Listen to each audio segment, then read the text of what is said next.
I'm Bobby Johnson reporting for Vitamin. Here we've got Matt Ogle and Anil Cawa from Last FM. Hi guys. Hey.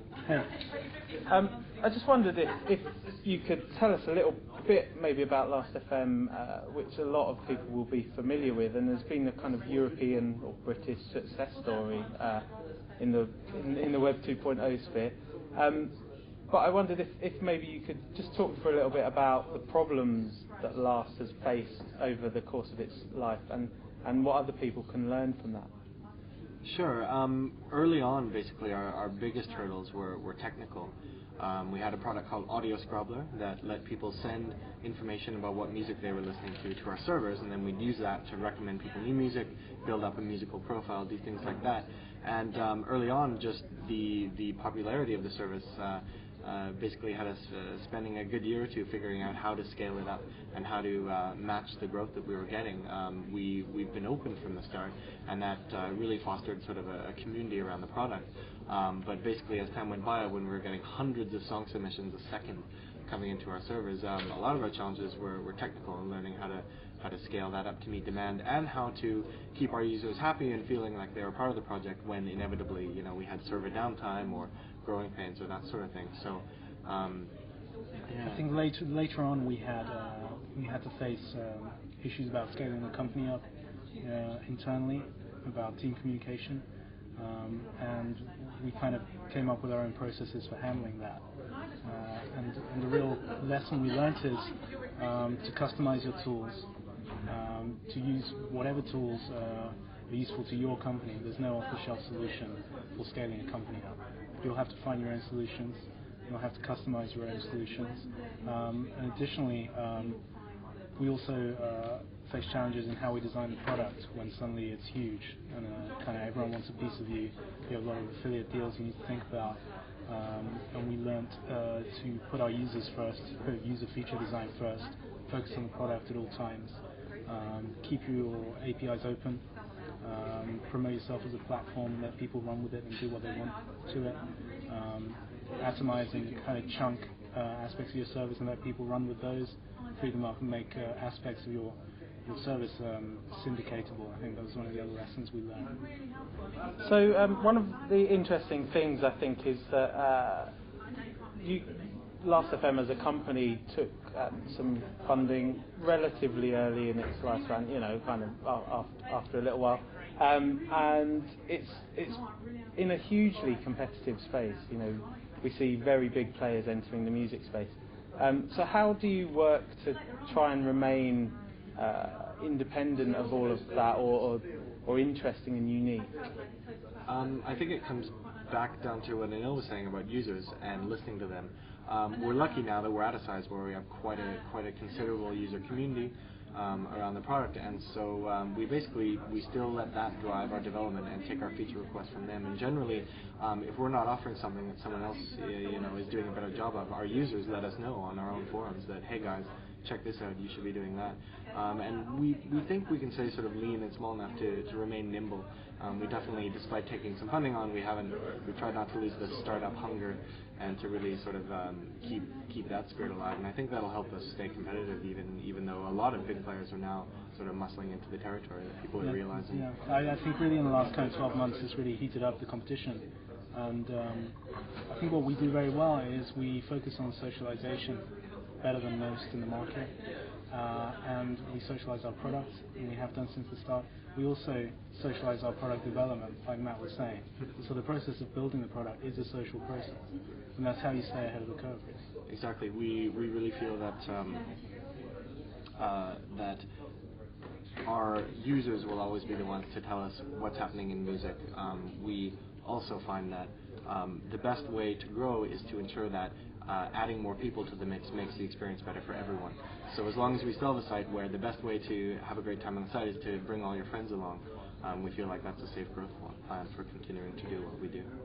So do you think there are spaces for other people to follow your model, but with different kinds of content? I mean, music is what you guys are interested in, but I don't know if Last FM is looking into other areas as well. But there must also be other companies, other startups who are thinking, well, we can take that kind of model and work it, for text content or for video or something like that? Yeah, definitely. We're quite lucky. We're all music lovers. That's why we're drawn to music. But it actually works quite well as a sort of unit of attention data, which is what people are calling it now. A pop song is generally 3 or 4 minutes long, has an artist, it has a title. You listen to music while you do other things in your life, and that makes it an excellent candidate for the kind of service we offer. Video is a bit different. You don't generally watch a movie again and again. So it does change things, but that being said, it is an exciting space, and I think other companies with other kinds of attention markets will emerge. Yeah, I think in terms of attention, there's a lot of opportunities. You're going to see more and more companies capturing attention in more and more comprehensive ways, because it really becomes the core of your service, and that applies in other areas, not just our market. Also, socialization is obviously a huge trend, and there's huge opportunities in socializing existing services. So that's something else that we ride on the back of, I guess. But you guys are in a kind of unique position. I know you use a phrase, it's myware, not spyware. Now, not everybody is going to want a piece of software that tracks everything they do in another sphere, whereas music, as you said, is quite different. So do you think there are problems that people are going to have in that kind of area? Yeah, we definitely do need to be aware of privacy considerations, and that's something that we'll be developing a lot this year. You may not want the entire world to know what you're listening to at this precise moment, so that's something we're thinking about. But yeah, I mean, privacy these days can be fairly fine-grained. You can give people options, and I think with the myware idea, it only works if people feel confident that you're safeguarding their data and not using it in ways they don't feel comfortable with, and also providing ways to get it back out again, so that people can give you their data, you enhance it, they get it back out on the other end, and can do other things with it. I think you'll find data ownership is something we're going to focus on more and more in the future. So you'll see a lot on that front from us.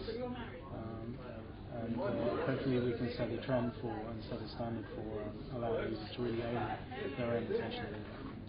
So do you think then that attention data is really the building block maybe of hundreds of future web apps and new developments, because once you know what someone's doing, you can build things around that, whereas maybe with most companies work in a different way at the moment. Attention is a very anomalous thing. Yeah, I mean, let's take AdSense for example. It brought contextual advertising to advertising. And that's kind of a step in the direction of concrete attention data. So I think there is a general trend there towards what are people actually paying attention to, and how can we enhance that experience with related services. And you're seeing this, for example, in Google Reader right now. The Google Reader measures how many articles you have glanced at whilst you've been in their interface, one by one, based on your scrolling. I mean, there's more and more attention being paid to these aspects of software by people who build software in all markets. Yeah, I mean, as the web keeps exploding, especially so many Web 2.0 sites are all about user-generated content, it's a classic problem where there's more content than ever. How do you filter it? How do you make it relevant and contextual? And attention data is a great solution to that, especially since the thing with attention data is it says, don't change your behavior, keep doing what you're already doing, and we'll make it better, which is a really great way to improve user experience.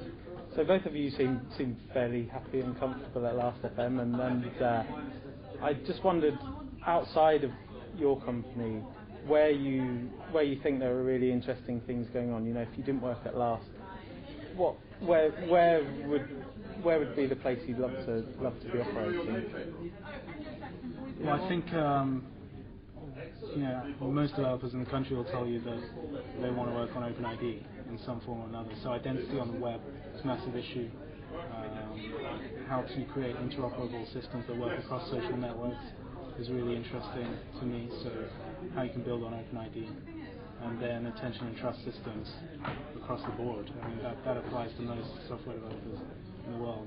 As for me, I mean, you could offer me any job you like. I'm still staying Exactly. It's hard to think about things other than Last FM once you've been in it for a while, because there's so much yet to be done, and especially with the current state of the music industry with regards to digital music, none of us are very happy with the status quo, and we all believe we can help change that.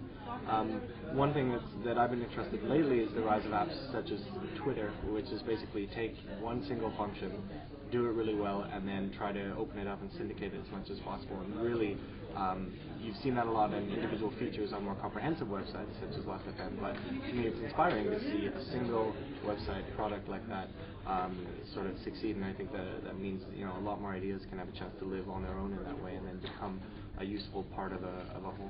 Well, thank you very much, guys. I think that's just about it. Cheers.